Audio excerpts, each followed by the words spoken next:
Hello people and welcome back. Today's a long awaited walk round of the Ford Fiesta XR2i that I bought the other week. So I'm going to get straight into it now and start walking around and showing you everything that I found and seen on the car and stuff that needs doing to it. First off, I'm just going to do a quick walk around the car so you can get a full 360 of what it looks like. Excuse the front number plate falling off.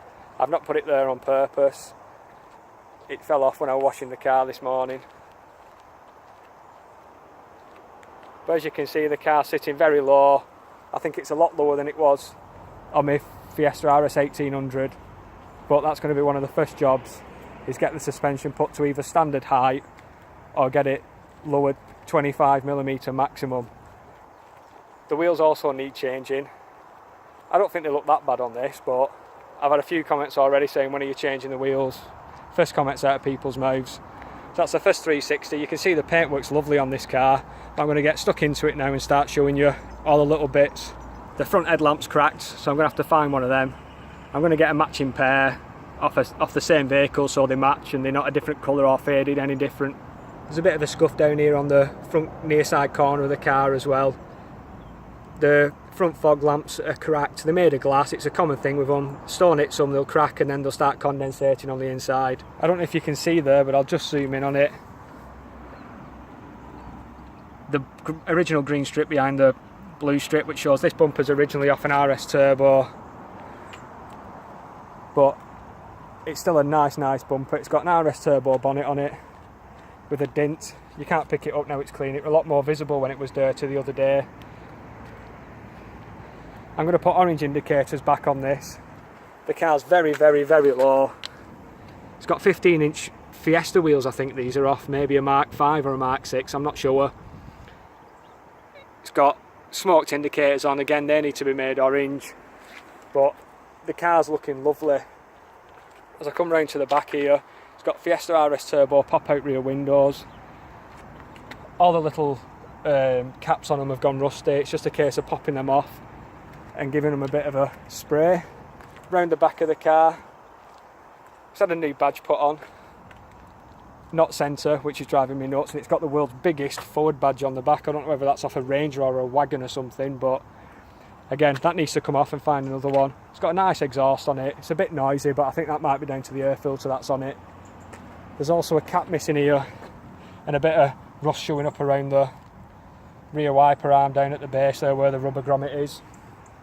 And then we come round to the passenger side. The fuel cap's in lovely condition. It looks like it may have been done in the past. This car's had two new front wings put on it. They're not Ford ones, they're not stamped, but I'm not bothered. I think the car looks absolutely lovely. So I'm going to move on now to the inside. Inside the car, we've got the lovely XR2i 16 valve interior, which is the same as the RS 1800, with the dark blue stripe in it rather than the green stripe which it had on the RS Turbo. Both front windows work and they go up nice and fast as well. It's got RS Turbo front seats in. These are in really nice shape as well, the passenger and the driver one. Usual bolster wear on it, but the padding's gone quite a lot in the base of the driver's seat, which feels funny when you're driving. It makes you feel like you're sat really low down. Also, I've noticed on this car as well, there's no keys in the ignition there, and it looks like the steering lock's been snapped on the car, which will need sorting out. Also, when you're driving, the speedo wobbles between 10 and 20 mile an hour. I don't know if that's anything to do with the speedo cable or the drive in the gearbox, but that'll need investigating and sorting out. As you can see, the car's done 78,959 miles. I've got every MOT going back to 1997 for the car, so it's just missing its first one by the looks of it. So it's a good, genuine miles car. In the back here, same again, the standard XR2i interior, which is the same as the RS 1800. I need to get some front seats for this car. It didn't have Recaros in it, but it had the XR2i material in the middle and they were like a standard wing back. So hopefully I'll be able to find a set of them. There's no stereo in the car. It had a non-standard CD player which the previous owners took out, but I'm not bothered. They're cheap enough to get and I won't have a problem finding one of them. Just pop the boot now and show you inside there. Before I do that, I'll just show you this car's got a black roof lining with grey accessories. I don't know if they're standard. I know these sun visors aren't. They look a bit new, but I have got the original ones in the boot. I've just missed this bit. There's a bit of rust coming through on the sunroof again, which is a common place for them to go. I'm going to get this sorted straight away as I want it fixing. I don't want any problems around this sunroof, any leaks. I've been over this car and had a hose pipe on it, every available angle around these back quarter panels, all around the sunroof, around the front windows, and I can't find any leaks coming in, so I'm happy with that. It's just a case now of getting that rust sorted around the sunroof. Into the boot now. Plenty of wires from them old school ICE systems where they had the subwoofers. I'm going to be tracing all them back and taking them out. The interior light's missing, the cable's hanging down here as well. I'll just pull this carpet up so you can have a look at the condition of the boot. It's in really nice shape, no big holes, doesn't look like there's been any repairs or anything like that. I'll just do the other side for you. Same again there.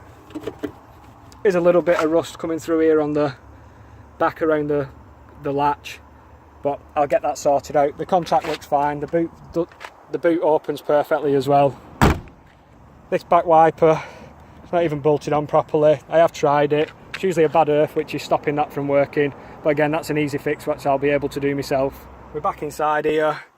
The horn doesn't work either. You can see the cables hanging down on the front of it. When I was just doing the walk round, it's fallen off, so I'm going to need to solder that back on and get the horn working again.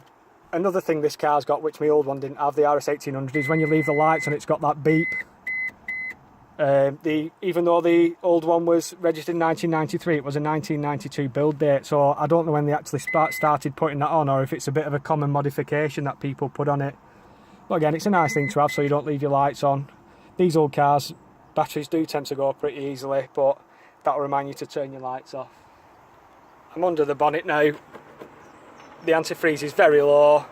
I don't know if that's got anything to do with the engine being hot, but when I release the cap there, it's just above minimum. I'm going to keep topping that up and keep my eye on it. It's got orange antifreeze in as well. I'm not sure if it's supposed to be blue on these.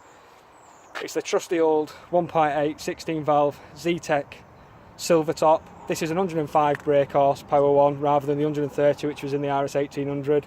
It's nice to see the jack still there, that was missing on my old one. And there's the big dirty air filter that's making it sound so horrendous when it's being driven. But as you can see here, the wings haven't been stamped. They're fresh wings, there's no date stamped on them. But the car's in lovely shape and I'm really looking forward to getting stuck into this.